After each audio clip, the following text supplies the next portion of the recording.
We have two speakers from international trans rights organizations talking to us today. The first is Mauro Cabral Grinspan from GATE, Global Action for Transgender Equality, Transgender, Diverse, and Intersex Advocacy and Action. Mauro Cabral Grinspan is the executive director of GATE, an international NGO focused on trans, gender diverse, and intersex issues. He is a member of different boards, including the International Advisory Board of the LGTBI program at Human Rights Watch and the editorial board of Sexual and Reproductive Health Matters. Mauro chairs the advisory board at the Intersex New Disciplinary Approaches Project and coordinates the Argentinian working group Justicia Intersex. Mauro holds a degree in history by the Universidad Nacional of Cordoba in Argentina and has continued postgraduate studies in the fields of philosophy and public policy. He edited the book Interdicciones, Escrituras de la Intersexualidad in Castellano, and has published exclusively on bodily issues, including those affecting trans, gender, diverse, and intersex people, but also fat people in psychomedical settings. I'll pass it over to him now.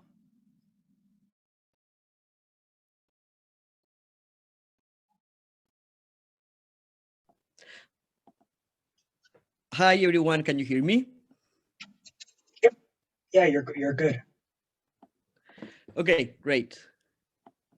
Thank you very much for the invitation. It's really a pleasure to be here, even in spite of the circumstances. I don't know if you know, but I'm just about to catch a plane after after months of being locked here in Argentina. For me, the title of the session reflects very much the place where we are at this very moment, we at GATE. I don't know how much people in the room know about GATE and our work.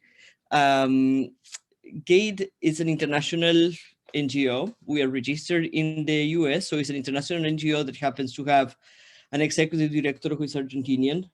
But we have staff in the US, in Northern Ireland, in the Netherlands, and our work is divided in different areas. It's organized in different areas, including the UN and the trans issues in the HIV response.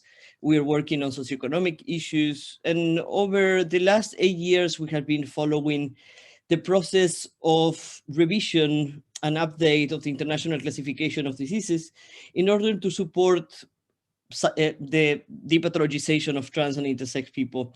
And we have been, especially in regard to trans and gender diverse people, we have been following processes of what we call psychomedical depathologization, but also of legal depathologization. And I'm telling all of you this story because let's say 2 years ago, or when the new version of the International Classification of Diseases was approved, we were optimistic in regard not only to advances made on psychomedical depathologization, but particularly on what we call legal depathologization. And by that, we use that concept to talk about those processes where trans and gender diverse people get access basically to legal gender recognition, to gender affirming healthcare, but also to the coverage through legal reform or through legal processes, for example, through a court sentence. And the only or let's say the only standard that is compatible with the human rights framework, it's the only legal standard is self-determination.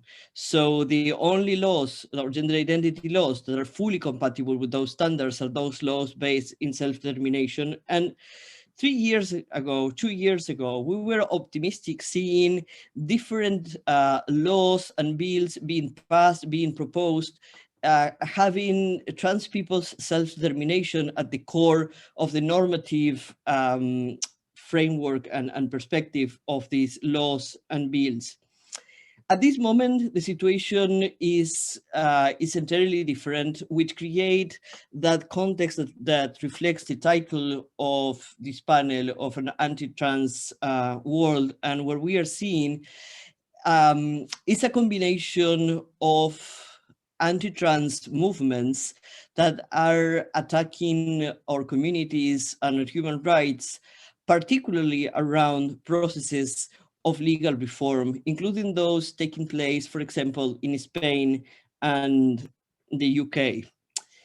Hi, For Mauro. Sorry, I hate yes, to interrupt you. I'm really sorry, but I just it's wanted to okay. let you know I made you co-host. So if you wanted to share, you don't have to, but if you wanted to share your screen or you have any slides or anything like that, you can. No, I don't have slides. And in Okay. terms of, I don't know what people prefer in terms of sharing. What's It's your preference, actually? okay. Yeah, I think it would be nice for folks to see you. Okay, sure. Thank you. Yeah. Hi, everyone. But I can't see the rest of you, huh? Okay, so we find ourselves in the hi, hi, nice to see you now. We find ourselves. I don't like the word like trapped, but actually we're being targeted by a combination of, let's say, anti-trans movements, but not only, anti-trans. Now, we are, you know, we can consider, of course, that the anti-trans movements or this anti-trans world is specific about us, but like the opposition to trans people, the human rights of trans people, is frequently integrated into a wider opposition to gender as a key framework. And right now there is a very heated, war between sex as a key framework, presented as the key framework necessary to protect the human rights of women, and gender as the framework that makes possible the very existence of trans people, but also as subjects of human rights. So anti-trans movements are anti-gender movements. And right now, trans people are being attacked. What we, are being attacked by what we call conservative or traditional anti-gender movements. Those focus, for example, in suppressing comprehensive sex education, opposing same-sex marriage and adoption, opposing abortion, and also believing in sexual difference as natural and binary.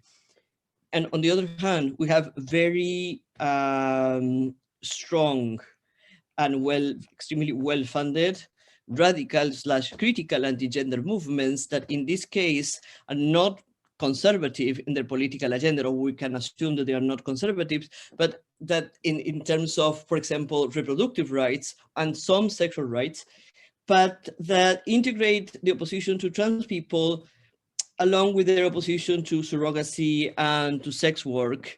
And this opposition is integrated mostly by feminist groups and individuals and LGBT groups like the LGBT Alliance in the UK. So this is a very interesting time to be trans and also to work on trans issues, because these movements has been and are being extremely successful at presenting trans people as an extremely dangerous population to everyone, including ourselves. And they have been extremely successful at reframing trans people. So we found ourselves right now having to come back to traditional allies, including those working at the UN, those working, with donor agencies, and those working in feminist organizations or LGBTIQ plus organizations, because our allies don't know anymore what a trans person is. And they need to be reinformed about what is a trans woman, why a trans woman is not a danger by herself in her own existence to women in general. And people that are alarmed about the increasing number of vulnerable women decided to transition to become men, and that narrative have become a standard narrative about trans men around the world. And we have to explain again that being trans is not something that children can get just by sharing videos or watching YouTube or being on social media. So in that sense, we are living in a kind of post-truth era in regard to trans people where definitions are not working anymore. And when actually we can assume, even with political identities, even with people saying, I am a communist, or I am a socialist, or I am a green, or I am a Democrat, or I am a feminist, that the person is not going to only to be pro-trans, which in some cases we're seeing people that are becoming anti-trans, but that people will say something. And when I said that we are in this conflicted situation, we have these different anti-gender movements targeting trans people and our human rights at the same time. And we have a massive number of people remaining silent because they don't know anymore where they stand. And they will say, of course, I support trans women, but what about children? And of course, I support the right to identity in general. But what about self-determination and people harming themselves? And what about all these trans guys? Why there are so many? Maybe there is something there. So I would say that I believe that there are many things that we can do, including this kind of dialogues, and we need more dialogues like South-South and South-North, North-South, East-West, and between activists and trans people in academia. And we need to rebuild links, especially with feminist organizations and programs. But just to give the floor to Mukasa, that maybe have the solution to this or not, our movement needs money. And that's the crux of the problem. The anti-trans world is a world where not only trans people in general, but also organizations and programs supporting the human rights of trans people are becoming increasingly poor, among other reasons because anti-trans movements are being very successful at convincing donors and governments that it's not a good idea to fund trans people. And you have in display an entire group of people that are in danger because the very existence of trans people. So it doesn't require even governments or funding agencies to be anti-trans. The only thing that they need is to be afraid of damaging very vulnerable young lesbians who are going to be trapped into being men, or vulnerable women that are going to get their spaces invaded by violent trans women, or children. And in that sense, anti-trans movements are working with political correctness and drawing out the possibilities or academic programs and groups and organizations to get the funding that we need in order to resist them. I hope that this is not a very, well, I know that this is a horrible picture, so I'm smiling, but I don't want to lie. We are in a situation that it's terrible. There are many things that can be done, and it will require the work of all of us. It will pass. Our community have survived other experiences of extreme anti-trans opposition, never at this global scope. but our movement is global as well. So we need to find out this way of building a global resistance. So I will end here and wait for your comment or questions after Mukasa's presentation. Thanks. Thank you, Mauro, so much for that. And thank you also for having me. My name is Mukasa. I am a senior program officer at the International Transfund. The International Transfund is the only trans-led global funder focused on safety, dignity, and justice for trans people. We really believe in safety, dignity, and justice for every trans person in the world. We find and fund trans grassroots organizations to lead movements that create change. We do this by supporting, sustaining, and amplifying the work trans leaders are already accomplishing. And so with that said, we very much acknowledge the work that trans organizations are doing with very limited resources. And I just want to really underscore a lot of what Mauro said earlier on about anti-trans rights and the connection with other levels of oppression. I think anti-gender ideologies are very organized and difficult system to oppose because of the massive popularity and publicity. And the trans communities are definitely a central target.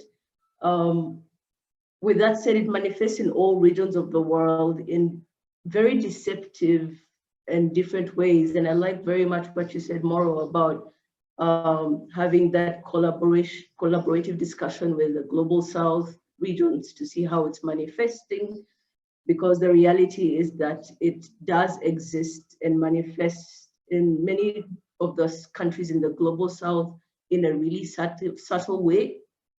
And the scapegoat use of religion, patriarchy, and other systems of oppression to justify transphobia doesn't help to that.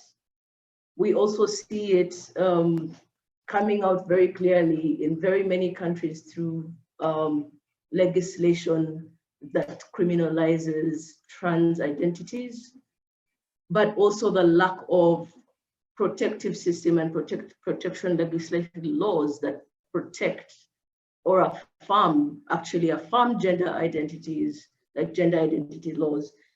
And we are seeing also progress at the same time, on the other hand, for instance, in Argentina. But I think it's just not enough to have laws and policies if the practice and the society is not conforming to them, or there's still such a very high level of violation of rights of trans persons, including murders. It then defeats the purpose. At the ITF, we are seeing our grantee partners working at the front line to fight anti-gender ideologies and systems, often with a feminist framework. In our observation, there's a huge concern around the safety and security of these trans activists and groups that are spearheading this issue. And yes, this, again, the rise of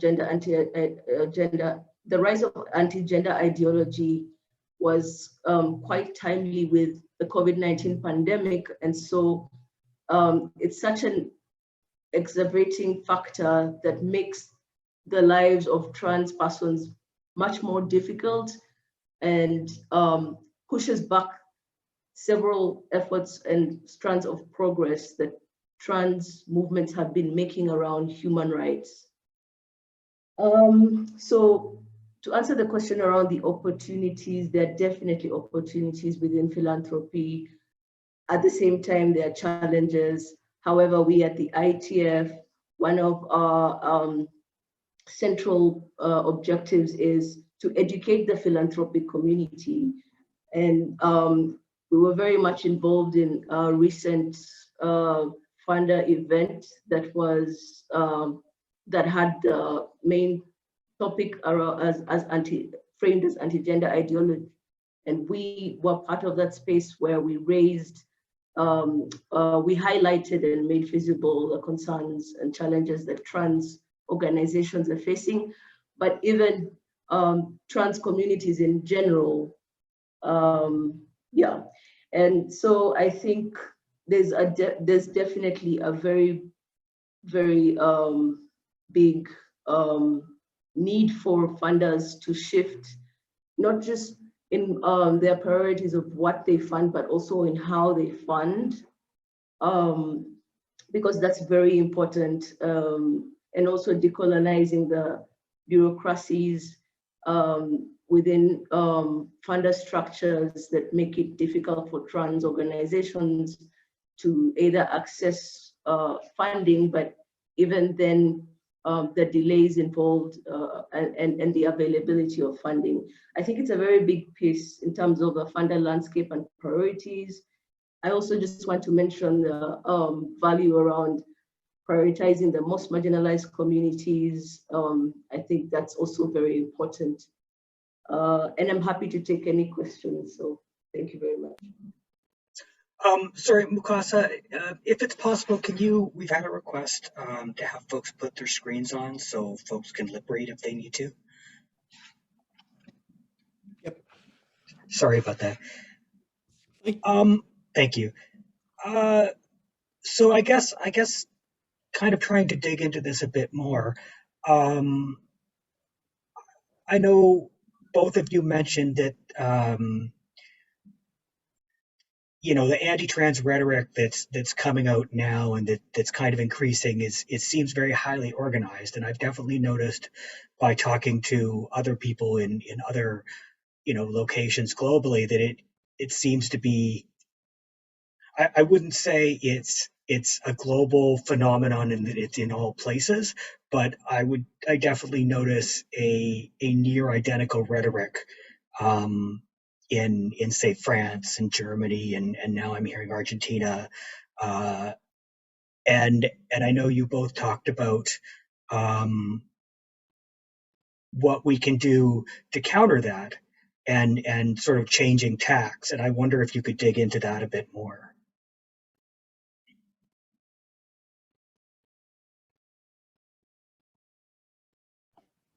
Well, in the case of Kate, we are monitoring anti-gender movements against trans people in different regions and countries. So our observatory on anti-gender movements is following 10 Spanish-speaking Latin American countries and Brazil as a special case, 5 different countries in Central Europe, in Eastern Europe and Central Asia. And we are about to publish a comprehensive study on the UK, and hopefully another one about Spain. Spain and the UK are at this moment two of the biggest exporters of hate. We'll say the UK to the Commonwealth. So hate circulates in English, from the US and from Spain, but let's say, but the US has a thing which is hate against trans people in the US is so associated with the extreme right and religious fundamentalism that actually it doesn't have any traction in feminist and LGBT groups with an anti-trans agenda. But from that, the UK, it's much more powerful in the radical, critical anti-gender movement, and in the export, it's that approach to Australia, New Zealand, Canada, South Africa. So, and Spain's not the same in the Spanish-speaking world. So, and both countries are right now going through processes of legal reform around legal gender recognition, which make those movements extremely active and have coordinating two international platforms. So we believe that they are globally organized. The circuits of capital are organized, which means that we see how people are being funded. So what we can do. Different groups and institutions are doing research, producing knowledge, and sharing it. It's not easy in the case of GATE, for example. We have been doing private launches and it's not possible to publish some materials because of the risk of being sued against defamation, for example, and especially from the UK, being a US registered organization, it makes us vulnerable to be sued. And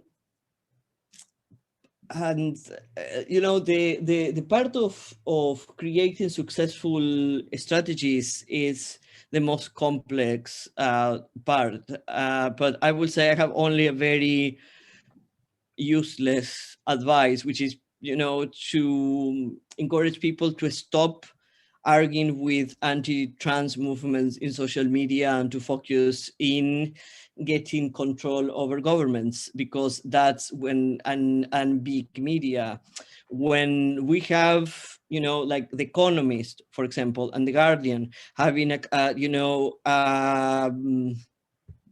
consistent editorial line against trans people, and it's necessary to, or when we have people like Liz Truss in the US, or different ministers in the Spanish government that are personally committed with an anti-trans agenda, then we need to go back and negotiate a role with political parties and with, governmental administrations, and stop losing our time and our mental health online and having arguments on Twitter. So the anti-gender and the anti-trans war is not going to be won on Twitter. That's what I can suggest people to do, just to refocus the attention in politics. I mean, I guess this kind of, there's a couple questions here that I really want to get to, but I just want to, because it seems very timely, and I think you kind of partly answered this, but it occurs to me that part of the question is, what do we do? So developing a sort of party line and sticking to the line and having, sort of media training, for lack of a better term, but what do we do about, for lack of a better term, sort of trans quizzling? So I'm thinking about the recent Buck Angel, Aaron Kimberly letter, and where we have folks like that are trans folks that are being used against the community, and how do we organize around sort of neutralizing that? I don't know, Mukasa, if you have any idea, or you want me to go, as you prefer. You can go and I'll add to that. Well, on one hand, of course, these kind of things are concerning, but at the same time, I don't know how much impact that kind of things can have. And again, part of the problem is there is a differential impact online, for example, that everything that happens or is originated in the US, which is not necessarily the best landscape to discuss different things like self-determination or even depathologization. So activists in other countries are really affected by the power of US media. But actually the most progressive legal change is happening in other countries, and at this moment the most powerful anti-trans movements are taking place in other parts. I think that we always are going to deal with individuals that have that kind of position. Right now, the mystery is how we change or how we create our own narrative. So just to be clear, this is not something that is starting. It's right now. This started years ago, and we are losing. I wouldn't take a lot of time in trying to counteract Angel, but to see what we can put together. And in that sense, not how to frame like, to put another trans celebrity, right? What we need is a very important cis people taking a stand, which right now they're only doing to support anti-trans, like J.K. Rowling's. So this is the time for us to get better allies and more powerful allies, and to leverage trans voices. I know that this sounds like a counter intuitive movement, but I would say that part of the problem is that we are quite alone. And I'm not saying that people will do that out of generosity. It's that many anti-trans attacks are not even attacks against trans people. They're attacks against sexual and reproductive rights. And many people, including feminists, need to understand that when trans people are being attacked and self-determination is being attacked, like in the case of the UK, for example, or in the case of Sweden, when trans people don't have the access to hormones, before being 16, what it means to reduce self-determination or getting a restricted version of autonomy in regard to sexual and reproductive rights.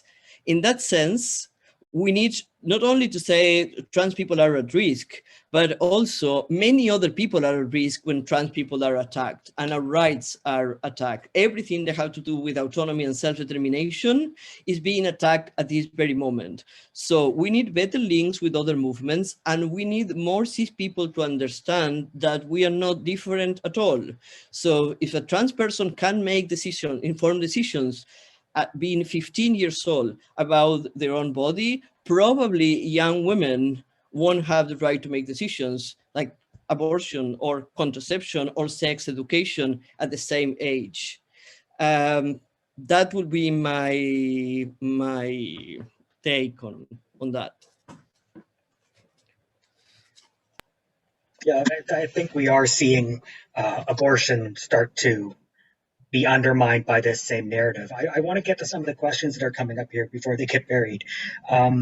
Cassie with the Ryla is asking, my question is, do you find Indigenous self-determination movements would be a suitable example for transgender self-determination work, especially since our liberation is tied up in nerves, as Eurocentric conceptions of gender are harmful to both groups?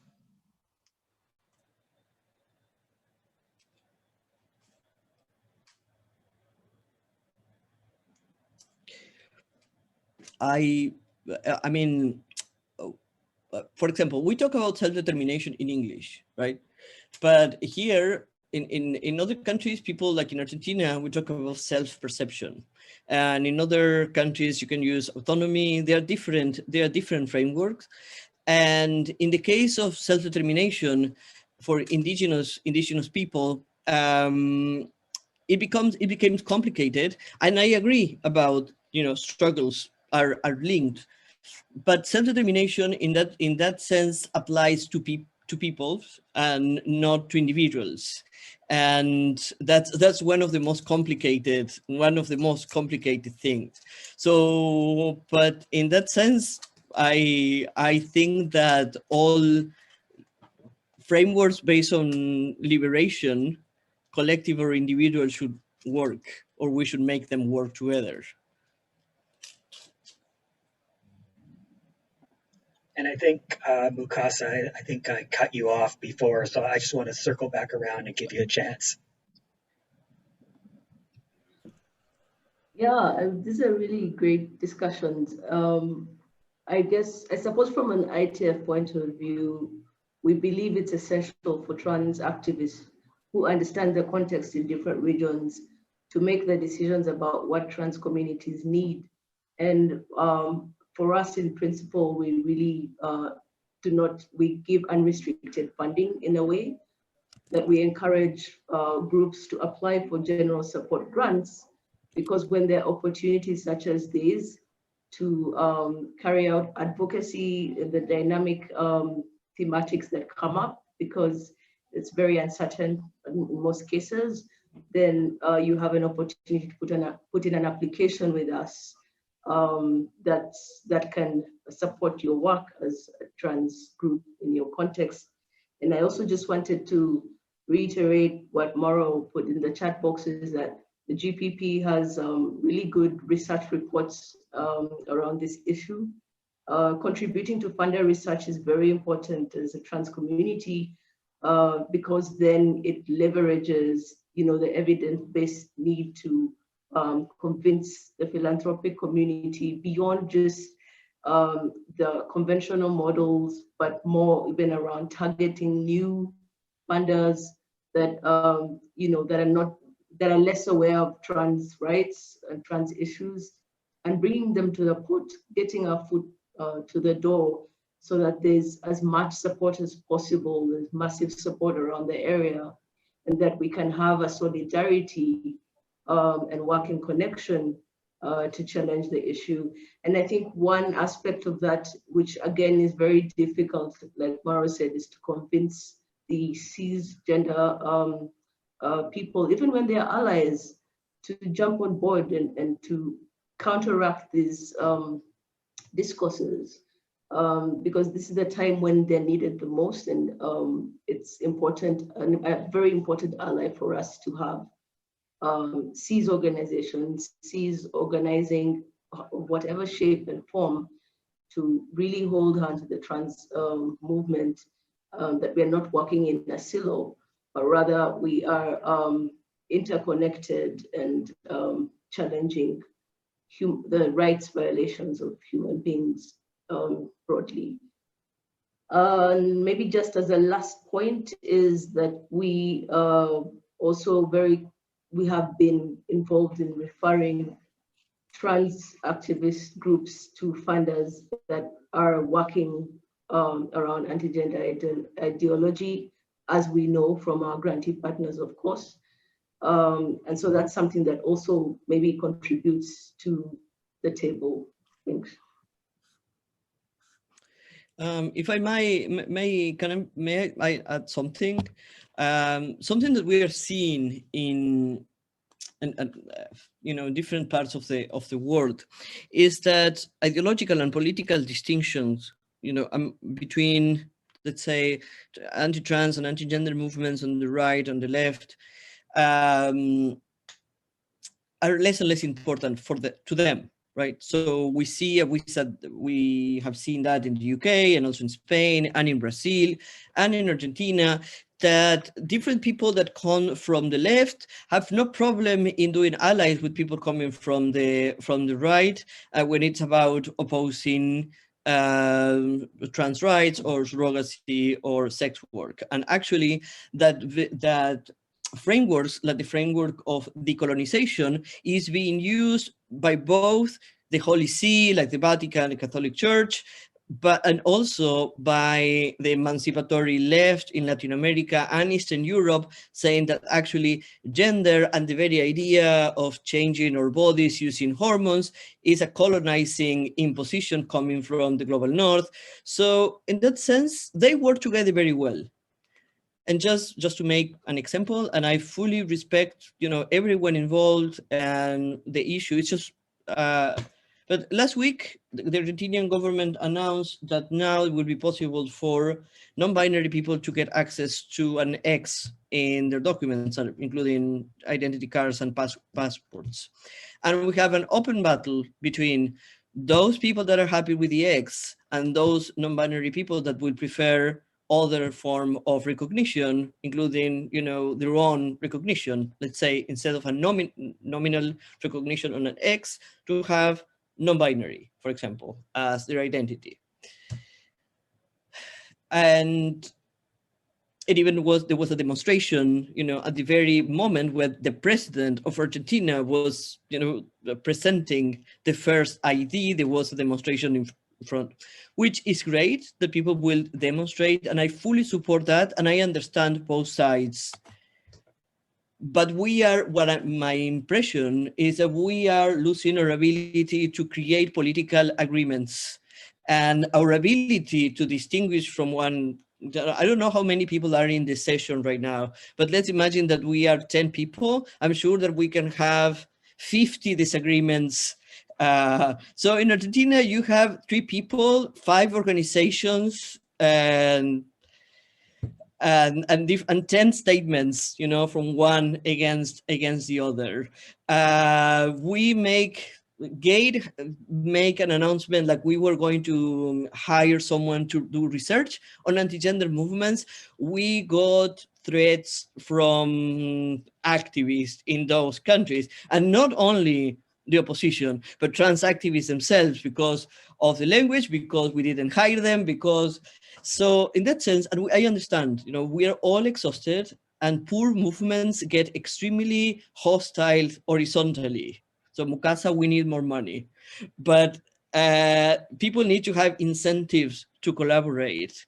But at the same time, it's a terrible moment when the opposition has no problem in working together, communists, fascists, socialists, like no one cares, right?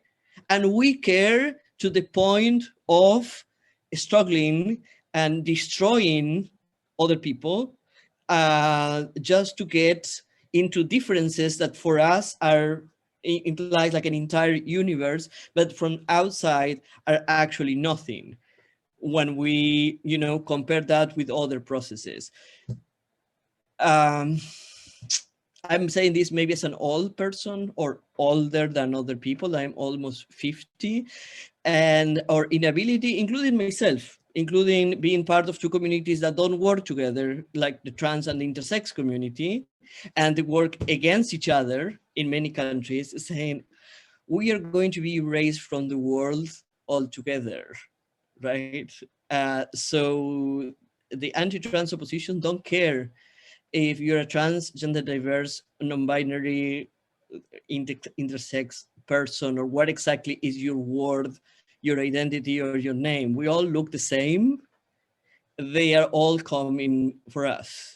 So in that sense, if you have any idea of how to build political unity, which doesn't mean that we all need to be friends, have the same identity, love each other, but how our communities can come back to politics, to put politics beyond this is me, is my name, is my right, to say, you know, we all give up a bit of what we want in order to build a political movement. That for me is the big question. So once that we get the money from the ITF, uh, what do we do?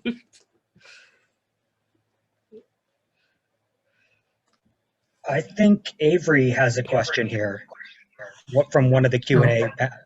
I was going to read it. If you, Oh, go. I have to silence mine. I'm listening on 2 devices at once. I wanted to read a. It doesn't get quiet. Sorry. There it is. I'm going to read a question from the Q&A that's in Spanish. So I'm going to read it in Spanish so interpreters can interpret it in languages. It's by Anne Millet. Anne Millet says, thank you very much to the both of you. It is very interesting to hear what you have to say. Could you tell us a little further about the legal reforms and the legal debate going on? I know Argentina is debating. Argentina just passed a quota law and the X in identity cards. The US has an antitrust project in place. What other movements do you consider are important right now?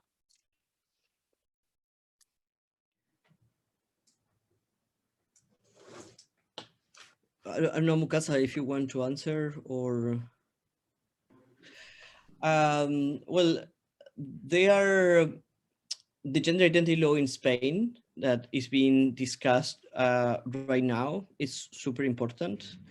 The process in Sweden on access to hormones and the delay in you know this delayed autonomy, let's put that way, is key. In Central Europe, and Eastern Europe, we have other different kind of laws. So in the case of Hungary, for example, making illegal to communicate on gender identity issues among other issues, and restricting access to information. These are other processes that we are following. Anti-trans processes are different. They are not all the same, and at the same time, they are movements that are taking place at other levels, that are taking place, for example, at the level of the European human rights system, and at the level of the Inter-American human rights system, and at the level of the UN. So this year, for example, at the Committee on the Status of Women, there was an entire presentation on the campaign for, women's, like, sex-based women's rights, or the human rights of women based on sex. And it's not the first time that we see transphobic feminists making this presentation, but actually it was a quite powerful presentation. And we are seeing attacks against the mandate of the independent expert on SOGI issues, a constant attack against the Yogyakarta principles. Well, I don't know if you know that one of the signatories of the original Yogyakarta principles now regret having been part of that, and he said that basically the cis gay men in the production of the Yogyakarta principles, and the two trans men that participated in that, which includes me and Professor Stephen Whittle, that we conspired together to oppress women during the Yogyakarta principles. That was one part of the plot.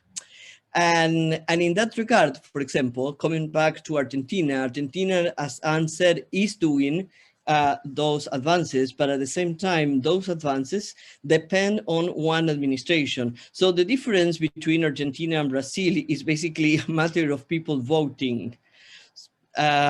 So Brazil was one of the most progressive countries in regard to trans issues before Bolsonaro got elected.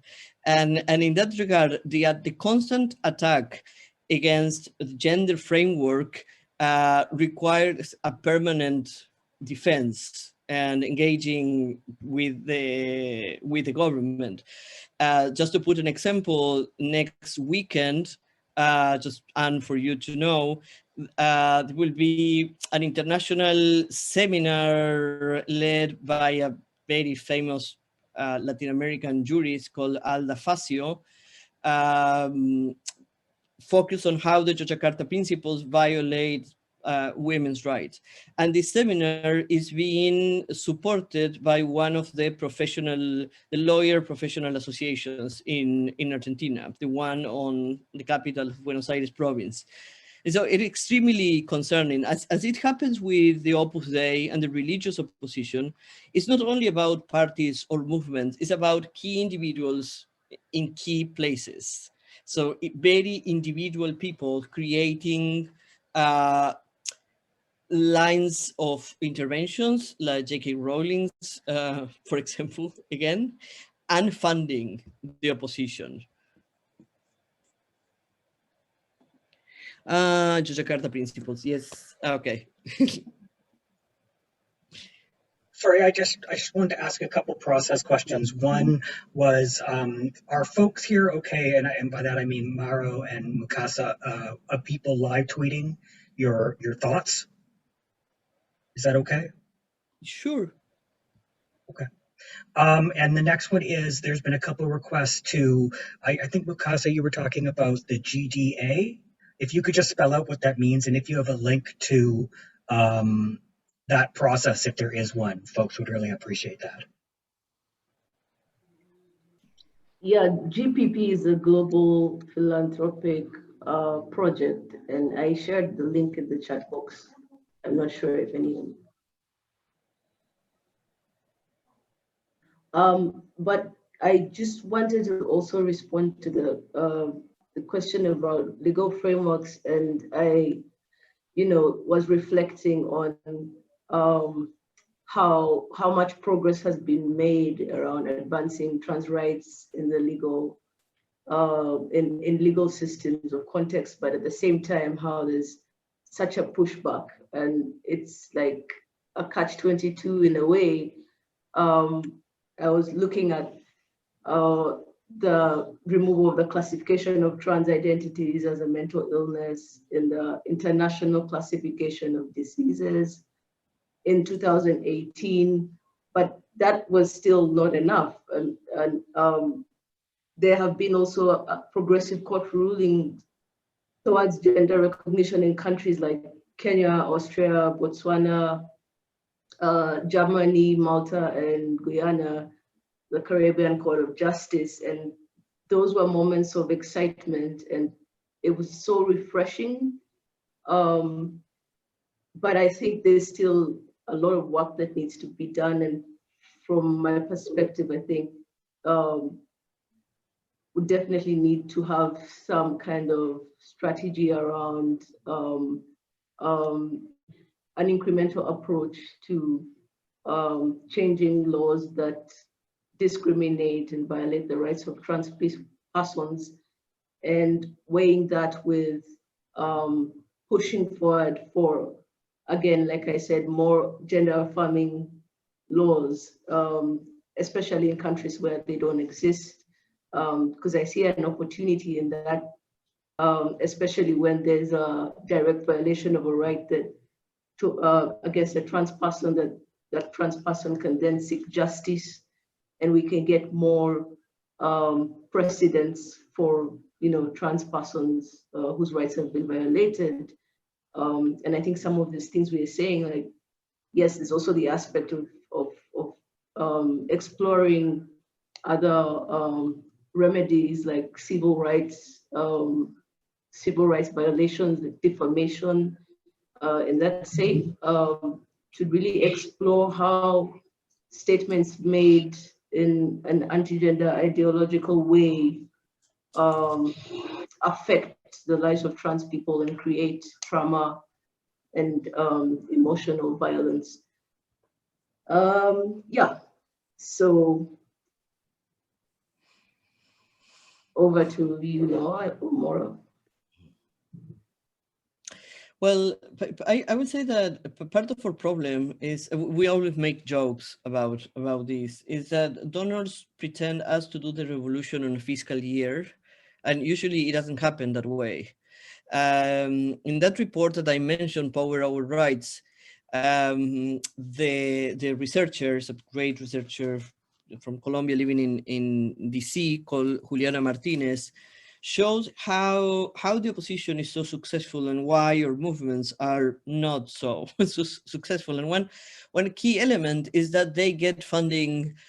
They get funding even if things don't work as they want. And they get funding for projects that go for 5 years or 10 years or 20 years, as the opposition is investing in creating the conditions, and resourcing academic centers to educate people in, for example, conservative ideologies, and making huge disbursements and donations while our movements are starving. And that creates the problem of, us getting to certain achievements, but then don't have the money to follow up and to be able to monitor the implementations of laws and regulations. So, for example, we can right now, there is a bill, the Argentinian Parliament, on intersex issues. And there are some resources to support the passing of that law. But I'm sure that the work usually starts when a law is passed and you have to implement it. But for that, there's never enough resources. It happened the same with the gender identity law. So we need to convince donors, of course, but also activists that implementation work is key to ensure that, as Mukasa said, we are going somewhere. So it took us 8 years to get to a certain point with the World Health Organization, but now, like knowing that next year ICD-11 is going to be implemented, it will require other 5 years to get somewhere else, which means it's a huge commitment for people. And this is part of the problem. Plus, we are trans people, and I'm usually I celebrate that, but I will say that in terms of being acknowledged as experts, and not only experts in ourselves, but as experts, it requires to overcome the systematic epistemic injustice and to make institutions, from donors, universities, UN, to trust in our expertise, something that still seems to be impossible to achieve. In the sense, I believe that GATE will do a lot better having a cis executive director, for example, and that people assume that if you are a cis, gay, or lesbian, you can work on LGBTIQ plus rights, but if you're a trans person, you are very limited to provide testimony and just to present some complaints and to go there and to be detained, tortured, to be killed. But that's a role in the International Division of Labor. How we change that? Well, some of us here have been part of that challenging authorities, from WAS, and WAS is the World Sexual Health Association, and WPATH, and many others, like created, like TPATH is part of and the center, is part of that. But I believe that is still a problem with it, with that form of structural injustice. I think that's a really good point, and I just want to make a comment on that, because I think that's very much what where we've come to with TPATH and how TPATH came about is the idea that we can't be seen as experts in transgender health because we're trans. If they want to listen to us at all, it's as as a patient. They don't want to see us as peers or colleagues or folks with 10, 20, 30 years of experience as transgender health professionals. And one of the things that I found in talking to folks is that in the realm of transgender healthcare and transgender research is that we've been there since the beginning, and we've been there as experts and as professionals since the beginning. Just because you didn't know this expert was trans doesn't mean that there weren't a lot of trans experts in the field. They just didn't want to tell anybody for very obvious reasons. Well, part of the problem, and I'm really tired of doing that here on my own government, I have gotten to a point where I have to accept that I can work with and for the World Health Organization, but I will never be trusted in my own country as someone that is an expert on the issues that I can be an expert elsewhere. It's part of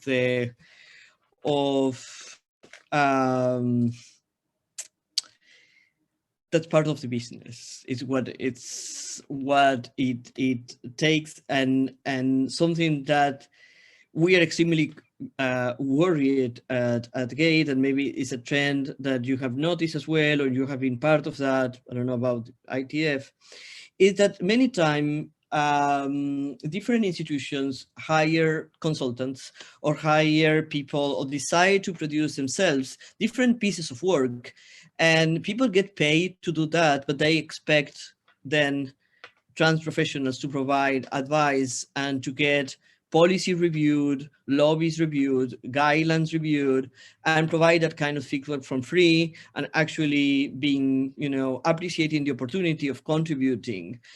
That part is not only exhausting people and making people to work for free, it's also creating a huge disadvantage in CVs, in our opportunity to get employed and to get, you know, trans experts in key positions. From again, from a political perspective, getting trans and gender diverse people in key positions is, for me, a professional and a personal goal. And I am beyond the point of, yeah, we need to make allies because, you know, like not everyone can be trans, but I dream of the day when we can negotiate grants with trans donors and to negotiate, you know, guidelines with, you know, trans professionals, and to get to a point where we are not an extreme minority or we are the only trans person in the room. That kind of power situation, I believe that we need a framework or to adapt a framework and to make it visible, to say there's something here. And we are starting to make that, to make even as a joke, that, oh, this is an all cis panel, an all cis meeting, an all cis, you know, and it requires to have very uncomfortable conversations, like, you know, in different contexts, people said, yeah, we are all queer. And to say, yeah, we are all queer, but we are not all trans. Or to say, yeah, we are all trans in a way or another. I said, yeah, we are all trans, but some of us are trans. Yeah. Yeah. And with, you know, without being afraid of the, oh, this is identity politics, or it is like, you know, it's a material issue saying, I want to see people that look like me in places. It's just like that.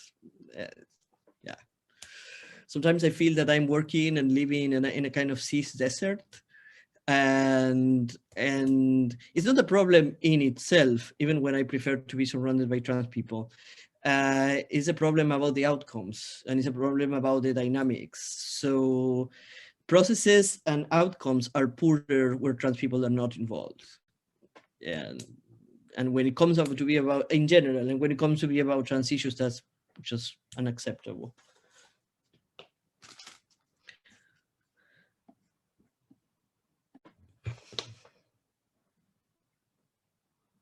Really, you seem to agree. Absolutely. I had a question, and I was going to wait to see if Mukasa had anything to add to what Mauro was just saying before I interrupted. But no pressure.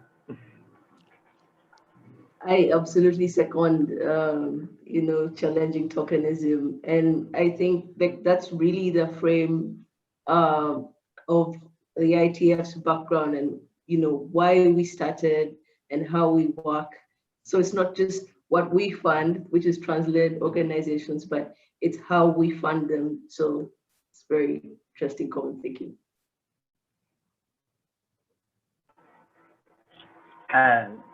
Yeah, this this is really fantastic just to get to listen to. And at this point, I've been saying it on Twitter all day. I'm like, I wish I could just attend as opposed to feeling like I have all these things to do to make sure stuff's running smoothly. But I have a question that's really for both of you, and I think part of it starts off pretty directed to Mukasa in terms of your work as a program officer with ITF and thinking about funding and the political economy of trans work. And it's building off of a question that came from the chat from someone whose name looks like a username, so I can't tell what their name is, but the one that was asking about misinformation. And the question I have is sort of about, I mean, related to things like the ICD-11 process and the looming implementation process and this long, arduous thing. And also piggybacking or going off of what you were saying, Mauro, about like, when we have lived experience as trans people, any other expertise we have is sort of ignored. And I'm noticing that the closer that I get to finishing my doctoral degree, that people don't care about the doctorate when they know that I'm trans and I'm talking about trans things. They only care about hearing about lived experience. Like you were saying, they can't also process me as an epidemiologist or as a scientist. And so the sort of question I'm thinking about is, what can be done, or are there strategies that we can come up with, especially thinking about the political economy of supporting trans work, trans research, trans organizing, our social movements. And is there a role for like the scientific research and the scientific evidence to play in that as a means of combating misinformation? Or is it sort of, is it a moot point because we know that people don't really read the science and a lot of the science is bad? And we know from the literature also that when trans people do data collection with trans communities, the data looks different. We get different responses, usually better and richer ones. And I'm just sort of curious about, especially like in the US context, a lot of trans clinical research and things like that is funded by the government. And most of those grants are obviously going to people who aren't trans. Shout out to a friend, Aiden Scheim, who actually was recently awarded, I think, 2 NIH grants in the US as a trans PI, which is unheard of. But my question is sort of, I know I'm rambling a bit, but my question is about, like, are there things that can be done to fiscally support and in terms of the social movements to support in that way, building up the scientific research, or should it be more about, you know, moving the needle, so to speak, on scientific research to make the social movement work more possible? I'm curious about whatever y'all have to say in response to that. Yeah, I think I absolutely agree with you. And also, change does not happen overnight. As funders, we should be in a position to ensure that groups are getting sustainable funding, because having a one-off grant is not as effective for movement building for the continuity of projects such as those. And I think maybe just to share with you an experience of what we've seen on the ground in the field is groups doing incredible work around decolonizing digital rights and, you know, taking back, not actually taking back, but taking full force of presenting their experiences and sharing their experiences by themselves to sort of shift the narratives and the misinformation that media often does around trans issues. And some of those approaches also involve sensitizing the media houses. We've seen progress around that folks change their attitudes. I won't mention the name of the media outlet, but there is a media outlet that apologized and reframed their classification of trans identities in an article. And this was a success story from a grantee partner in a very hostile context. And so it's those small strides such as those that really reflect the great groundbreaking work that is done by groups with limited resources. And I just can't stop saying how much it is important that trans groups are fully resourced, because there's a lot of work to be done, and the work takes time for actual change and impactful change to happen in the way that we want it to happen anyway. Yeah, so I think I'll give Mauro a chance to say something. You know, Kate is doing right now, we're producing a document. It's going to be called Free from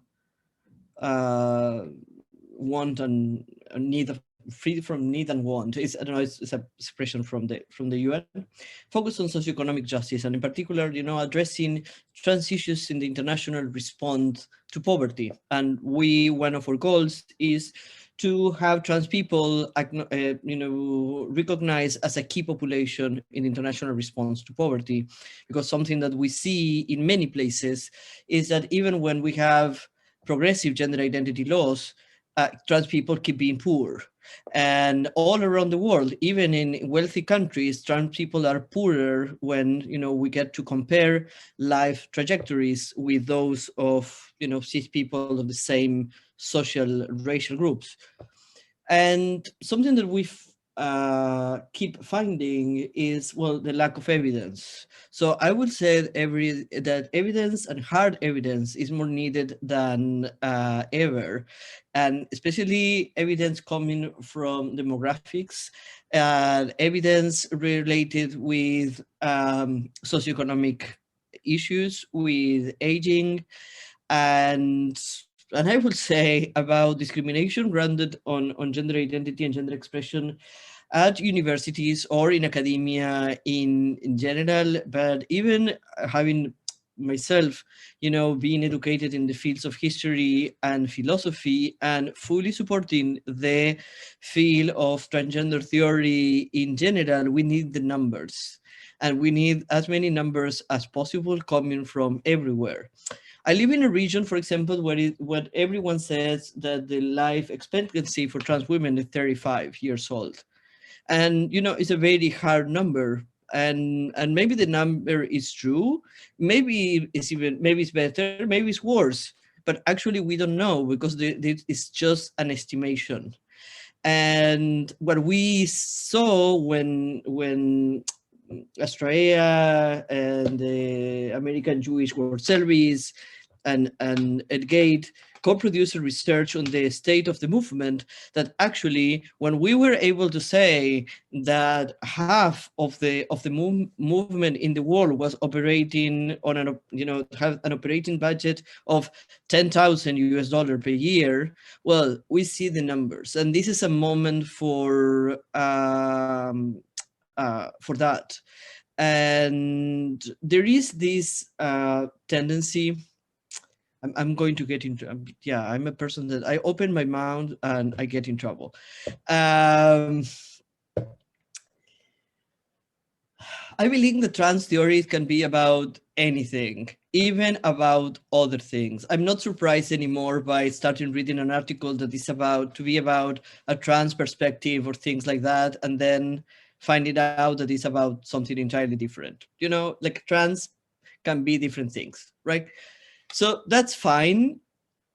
I believe that what we need is different kind of research, that we need more trans researchers, and also, you know, trying to see how we can support trans students in colleges, in universities. So we need more trans people with degrees. And something that we talk a lot with some friends working at the UN, for example, is how we can produce, how a movement can produce the next or you know, the first trans independent expert on SOGI issues. When, how much time we need? Like, we need someone with a professional career that have a foot in the UN, another foot in academia, to be in that position, let's say, in 10 years.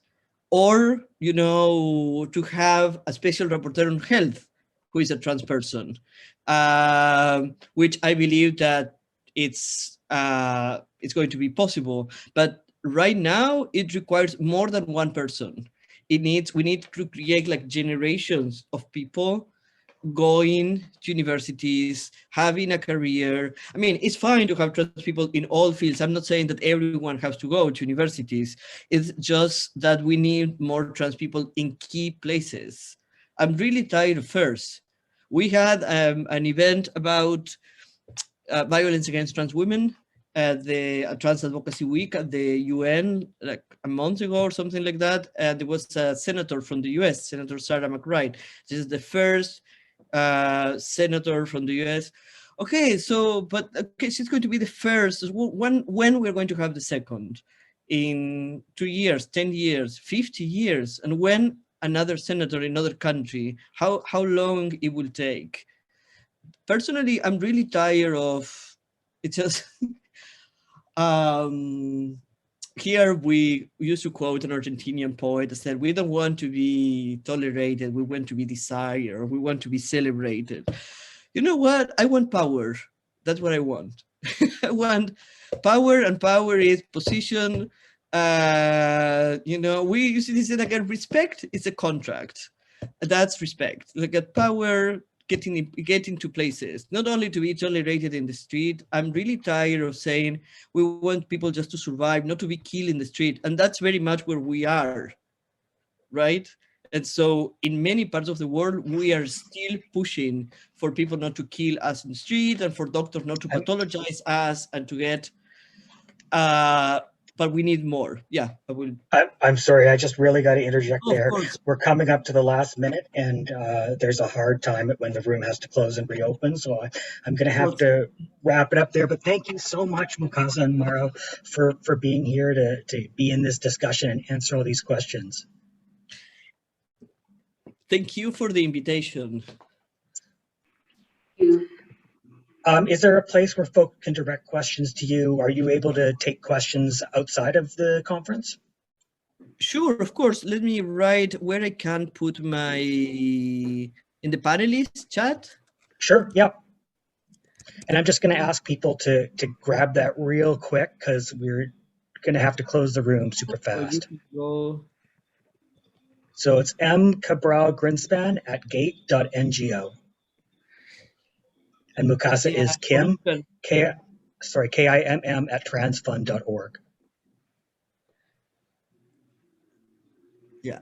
And for those of you that are in the US, cross fingers that tonight I will try to cross your border and we'll see how it goes. Hope to report from Kansas, Missouri tomorrow. Speaking of places.